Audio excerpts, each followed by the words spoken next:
brand new episode of Recent Record Reviews. I'm Hits. And then This is Isa Foong, and we are here to review records that are recent.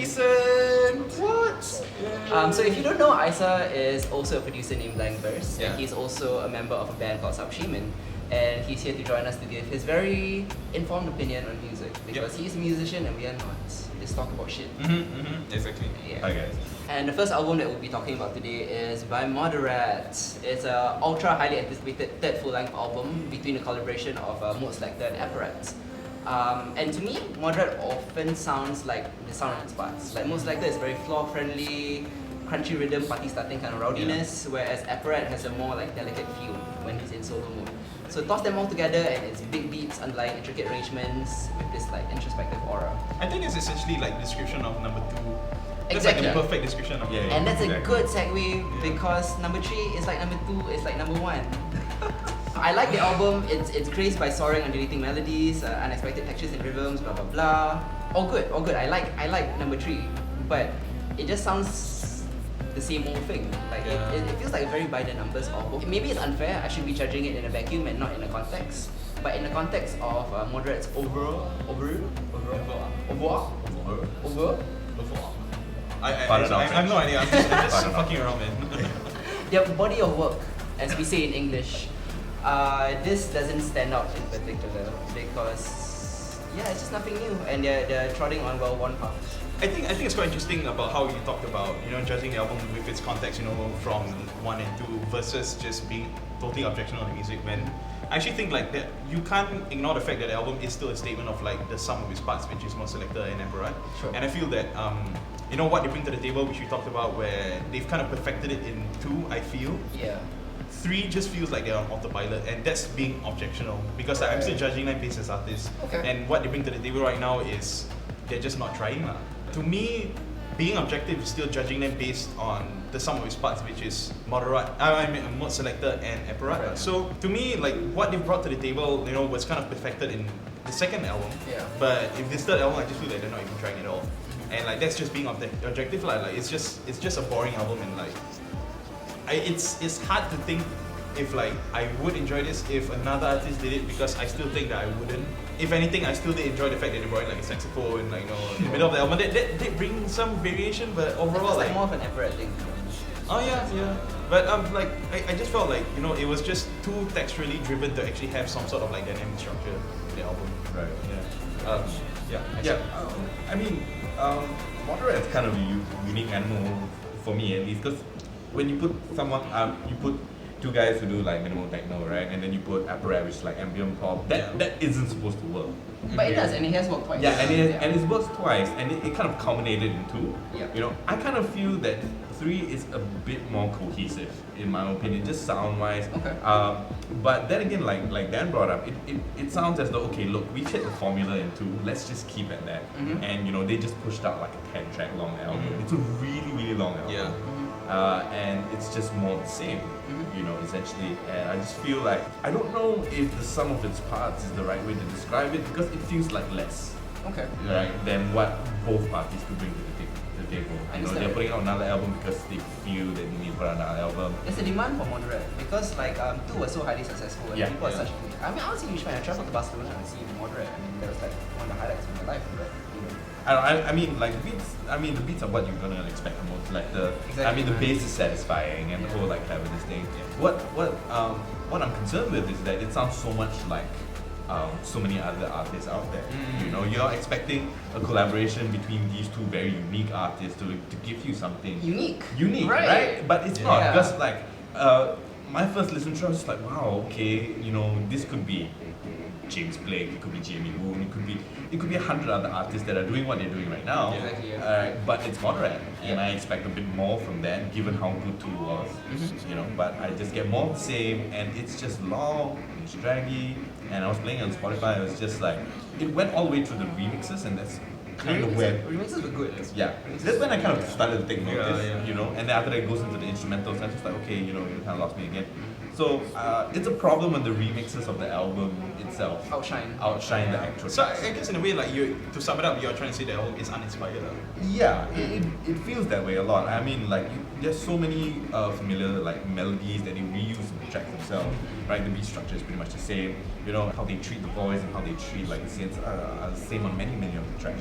And it just feels like one really long mix instead of a cohesive kind of album. The non-cohesiveness and the like reference to their own past work, like almost as if they're recycling stuff. Yeah. It makes me feel like this is like, pardon the analogy, but this is like Dark Knight Rises after the Dark Knight, after Batman Begins, whereas like the Dark Knight was like the culmination.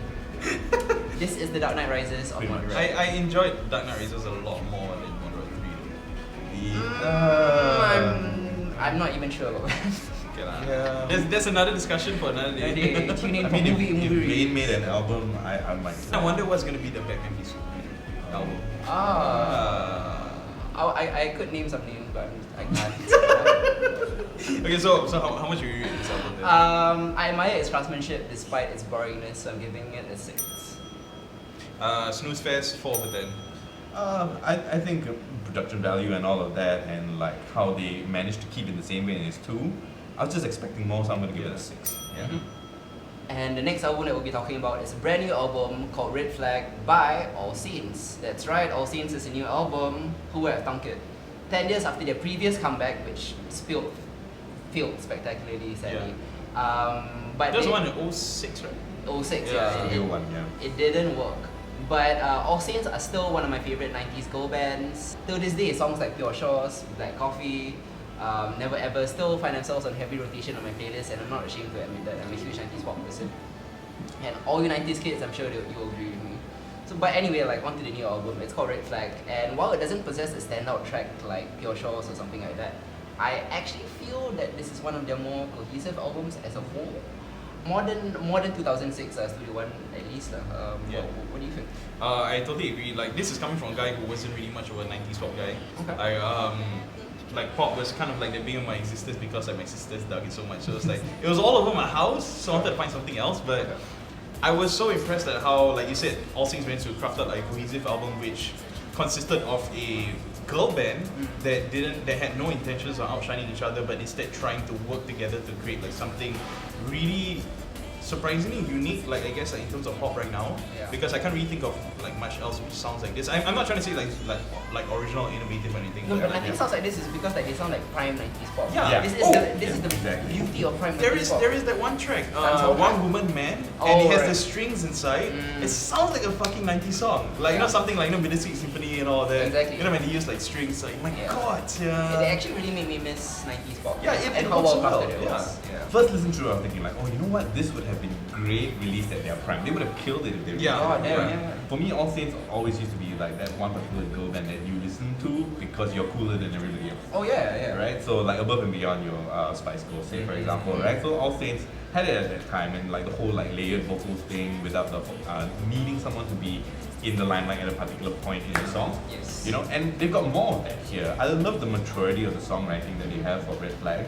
I mean, my standout track is This Is a War, right? And it's great, but at the same time, I don't know how contextually with what's going on in the music world right now, how this sits exactly. It's a great throwback sound, you know, and it has a lot of very interesting, like progressive elements to it as far as a 90s pop sound goes. Like with the whole like tribal drum sounds, a lot of like world instruments going on It in the actually sounds background. surprisingly contemporary also. Which makes it, which kind of brings it brings that 90s sound forward. Which I do kind of enjoy. But at the same time, I mean, I'm not sure like where that would stand right now. Okay. Yeah, it's mind-boggling that I'm still calling these girls a girl band. It's a band of women and their bodies, and their maturity really shows. Like as I mentioned, like this kind of songwriting couldn't have come back in the 90s when they were girls in the 20s. They were more fun back then, but I like the depth that it presents now. With Lewis at the songwriting helm, this album is actually about like love, loss, rebirth. Themes that are very relevant to older women, or middle-aged women. I shouldn't say older women. The album contains some of the most intimate lyrics that All Saints have ever written so far. The opening track, One Strike, was inspired by Nicole's marriage, and it's a collapse to a former Oasis frontman Liam Gallagher. And it's that kind of personal themes that feel truer than, say, Beyonce's thing, but that's a conversation for another time. Okay, so how much would you rate it then? I'm rating this a 7.5 out of 10. I like this album a lot. I like this album. I still feel like as much as it's matured and all of that, it's kind of displaced, in the current music context. So I'm gonna give it a 6.5. Okay. Actually gonna give it 7.10 just because I'm so pleasantly surprised at how much I enjoyed it. Yeah, so 3 good reviews for All Saints in 2016. Who are thunk it? Yeah. You can find this album on iTunes. And the third album we're going to be talking about is the latest EP by the Luneta Freedom Jazz Collective. Yeah. Now, contrary to what they say in their name, they're actually made up of 2 core members. Yeah. And even though they are Filipino, they currently live their location in Pomona, California. So they could be based there. Maybe they were from there and they lived in Lipa right now. Yeah, who knows? But either way, pretty solid EP. So from what I've heard, from them. Is it an EP or an LP? Oh, it's an EP. I don't know. Okay, it's a 22-minute album. That's true. Yeah, 8 So tracks. 8 tracks. So Eight tracks. I'm gonna consider it an EP, but I Right. could be wrong because either way the artist dictates whether or not it's EP or LP. Sure. But either way, really enjoy it. And they style themselves as a psychedelic jazz band, and they couldn't be more apt just because of how crazy they can get. Yeah, Yeah. totally agree. I think what struck me most is the keys on this EP. Wow, Right? yeah. It's so good. And I was And like the 2 band members don't list themselves as keyboard Yeah. players. Who the fuck is that? So they got Yeah. someone else. Yeah. yeah, because it's pretty much amazing. And I remember like my first listen through for the track called Ether and Chaos. Mhm. Right, there's this one keys lick that sounds like Lotus and the John D. Damn. And I was just like, oh wait, what? Really? That's like, okay. I dig it. You know, and so I'm really pleasantly surprised by this Yeah. album. It's really good. I found like once it was done playing, I wanted more. You know, it kind of like ended prematurely for me. I was like, oh wait, what? Because it's done? quite short also. Yeah. But I like it when a band like is so good they want to give me wanting more. Yeah. Yeah. Like I want to find out more. Well, you know what's interesting because like the first song, it started off with a quotation of a moment's notice by John Coltrane. Yeah. So like it kind of lulls you into this false sense of security before like suddenly they start like hammering you with like a free jazz track, Yeah. which was Path to the Black Lodge, which is fucking nuts. Something that John Zorn would do. Yeah, And then suddenly they'll do something like Ethan and Chaos, which is talking about. Sounds like something like a B-side of like what Miles Davis like Electric Period. Yeah. And then like you got something like Variations or Relations, which is like. It sounds like something off like a Thai psychedelic compilation. It's this really fucking chunky electric guitar on it, you know, it's really fucking good. So like the variation is just stuns me by itself, but it comes to a point where maybe sometimes it feels like it's like a really nicely curated mix. Okay. But Right. it's like to think it's the same Nice, band. man. Yeah. Yeah. Wow. I mean, just the tracks flow from one to another, right? Yeah. And especially for some of the more like down-tempo tracks when they bring a lot of soundscapes. into Yeah, that. yeah. I mean, I'm biased towards Yeah, that, yeah. but this is what I do. But it's fantastic. You know, a lot of music concrete in there. A lot of like sample sounds that you hear from everyday life, and to think that would be put into what I thought would be a pretty like self-serious jazz jazz album is really surprising, and I really like it. Yeah. I mean, like, considering like their whole message and like what the band is about. Besides the music, what's actually really interesting about Luneta Freedom Jazz Collective is their social message. It's a band committed to spreading knowledge and information regarding the anti-imperialist struggles and mass movements of the common people in the Philippines. So you have a very politically and socially motivated band, almost to like a Fatima Al-Qadiri or Issues Machine kind of thing. But the message is great and it's very important and necessary and crucial, especially at a time like this. But the message cannot carry the music needs to carry the message, and that's exactly what Luneta Freedom Collective does. It's unlike Fatima Al-Qadiri, that's a conversation for another day, but I enjoyed the album's message. I just feel it wasn't like meaty enough. Yes, like the music was, whatever lah, that's a whole other thing. But with Luneta, they're very sophisticated, very intricate jazz album. Yep. And I feel what they're trying to say in the emotion and stuff. So like I really enjoyed that about this collective and this album. Nice. Yeah. Over 10? Over 10, I would rate Inland Empire as an 8 out of 10. Yeah, I'm giving that 7.5. Nice. I'm gonna give it 8.10. I think this is an immensely enjoyable EP. Yeah.